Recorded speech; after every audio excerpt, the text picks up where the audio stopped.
morning and welcome to Policing TV, the latest in this series of policing people, interviews with various people involved in policing in some capacity.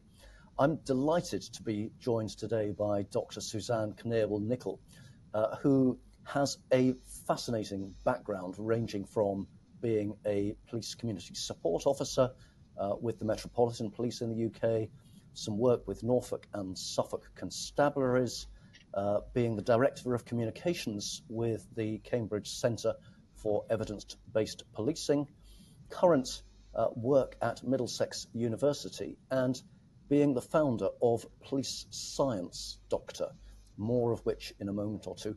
Susanne, welcome, and thank you so much. How did you first get involved in policing academia? Tell us something about that. So I guess I came to England and London straight after my A-levels. I came from Germany, which is where the accent is from, and I started studying psychology, just a normal plain psychology degree. In the third year, I was able to choose a forensic psychology module, and all I remember from that was that the lecturers said there was an experiment done on delinquent youths. What they did was to train the parents, and the delinquency of the youth reduced by 75%. And I thought, Eureka, fantastic. Well, why don't we do that all the time? But that sort of word then stayed for quite a while. I then did some other studies first and did some work here and there in London until I decided to go back to uni and do a master's in investigative psychology in Liverpool. But I had just missed the deadline to apply for that. So I decided in the meantime, whilst I was planning to apply the following year, in the meantime, I'll get some policing experience. And the Met were recruiting for PCSOs. So I thought I'd do that for a year. I didn't realize it was going to take 5 months to actually get in. So I did do my training to be a police community support officer in Hendon. And then I was only on patrol for about 3 months before I then had to leave to start my studies. I did realize that being in uniform is not for me. I didn't like being so visible, and also I'd rather not have the confrontations with people in the street. So that was a learning experience for me. But then I studied investigative psychology and really enjoyed it. And after that, I did a dissertation on geographic profiling, which I was very privileged to be actually working on the geographic profilers, the national ones, the bigwig experts in the UK, to actually do that really in-depth research with them. So that was fantastic.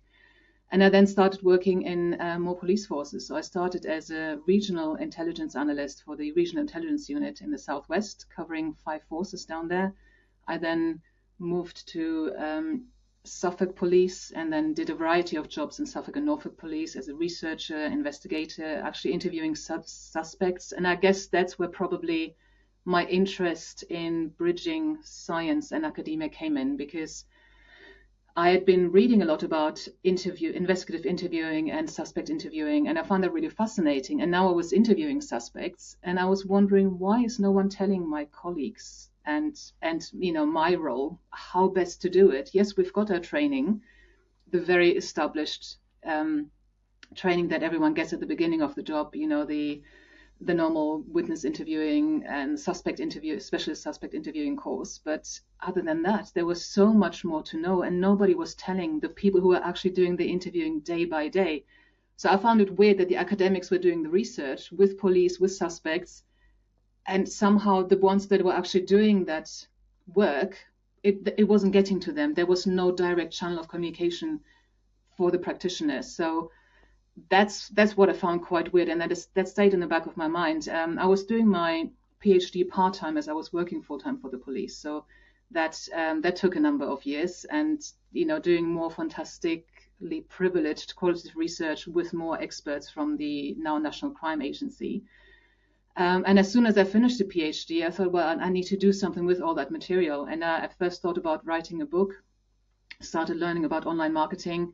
But then that completely switched to actually I need to have a website, I need to have a presence. And I started making these educational videos on what is investigative psychology, what is investigative interviewing, how to avoid false confessions, how reliable is witness testimony, all those bits of information that I thought practitioners should know, but nobody was really telling them, because it always seemed to me the academics were publishing all that great research amongst themselves, because it's academics, many that read academic articles, because they're written in a really dry and boring way. Sorry, everyone. And many practitioners just can't access them. They're behind a subscription paywall. They're written in such a way that they're very off-putting. And when I have to write an article, I have to write it in a similar dry way to be seen as academic. And when my students write an essay, I'm also saying, look, you need to be more formal. You need to write in a certain way. So it's not conducive. That research is not conducive to be communicated. So I thought, okay, well, that's what I'll do. I'll just try and make like a slide from the information straight to the people who need to know it. So the police science doctor element a little later on in this series of conversations. But I just want to pick up on one of the qualifications that you have is an MSc in Interactive Multimedia from the University of Westminster, which in a criminology context is actually quite left field, but instinctively that communications expertise and insight would meld quite well, would it, with what it is that you're now looking to do with police science doctor? In theory, yes. I have to say that MSc wasn't very great. So not in I don't know anyone.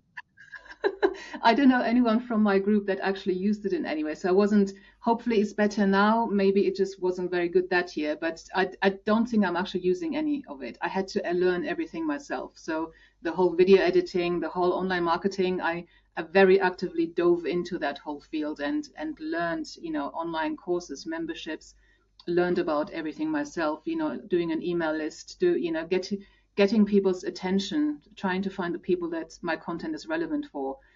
I had to learn all of that from scratch, and it's sometimes a very lonely place because there's no one I can ask for help, like with something like that, because I don't know anyone else who's doing what I'm doing. A common thread with Policing Insight and Policing TV, in that we Policing Insight and TV are looking to share good and excellent practice in policing. You're focusing on the academic element, as I understand it, of criminology and policing, and very much looking to make that accessible to a wider audience. And indeed, we will be working together in supporting each other in getting each other's content more widely available. At least, I suppose, then, the interest in interactive multimedia, although that course may have not helped you that much, it certainly indicated an earlier interest in communication and wanting to get that.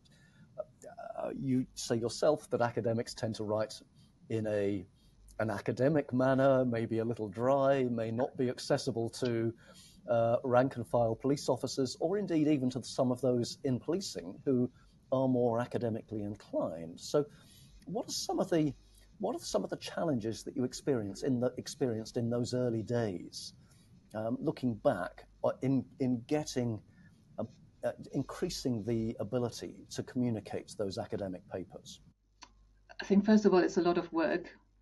Making a video is a lot of work. It's easy to watch a video, which is why I use that medium, but it takes a long time to even make a 7-minute video.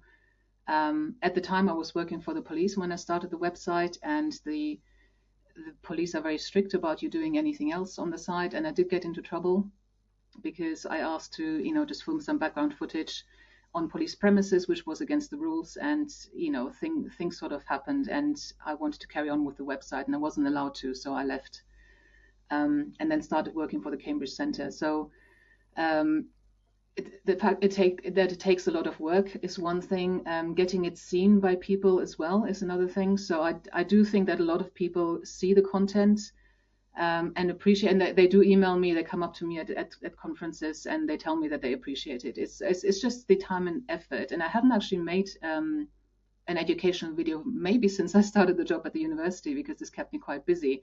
I'm still doing a few interviews, and I want to do that more. And I've got other ideas. I'm toying with the idea of starting a police science doctor journal, which will be a free PDF that people can download, where people can publish things that wouldn't usually get published in the academic articles, so really good dissertations, really good internal projects that I think should see the light of day and should be accessible to people.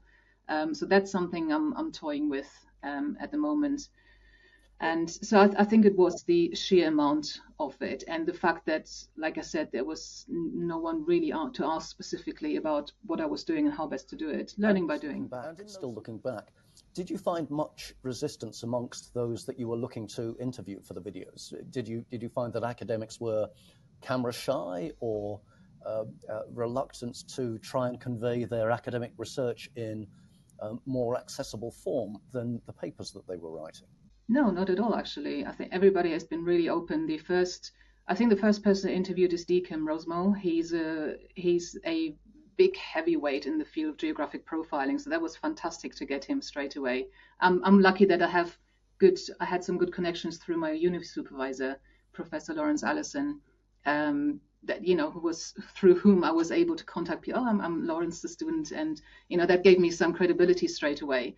But and then I did I think my next round of interviews I did at the Society of Evidence-Based Policing conference, and people are very open to it. That's definitely not a problem. They're very happy to talk about their research, which is fantastic because that's exactly what we need them to be doing.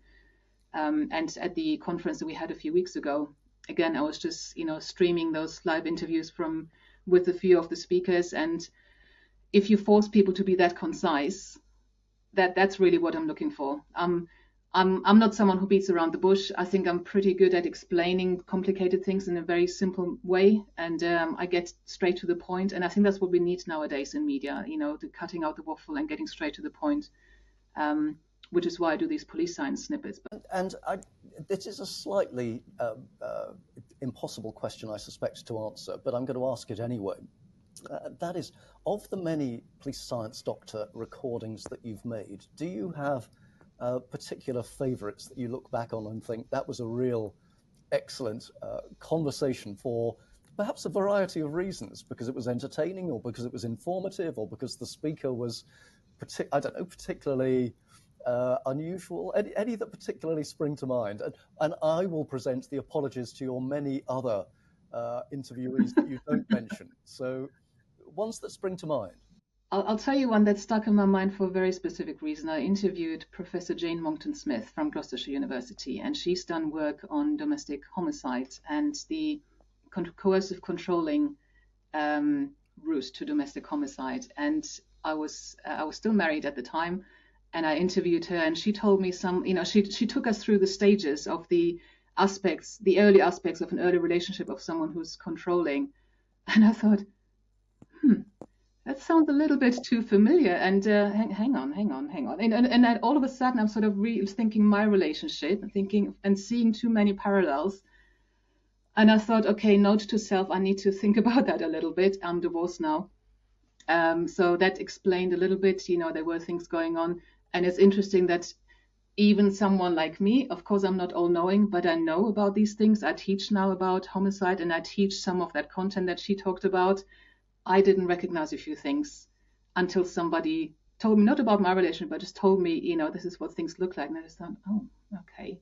And I thought that was poignant. That was interesting just because it rang a bell in my own head.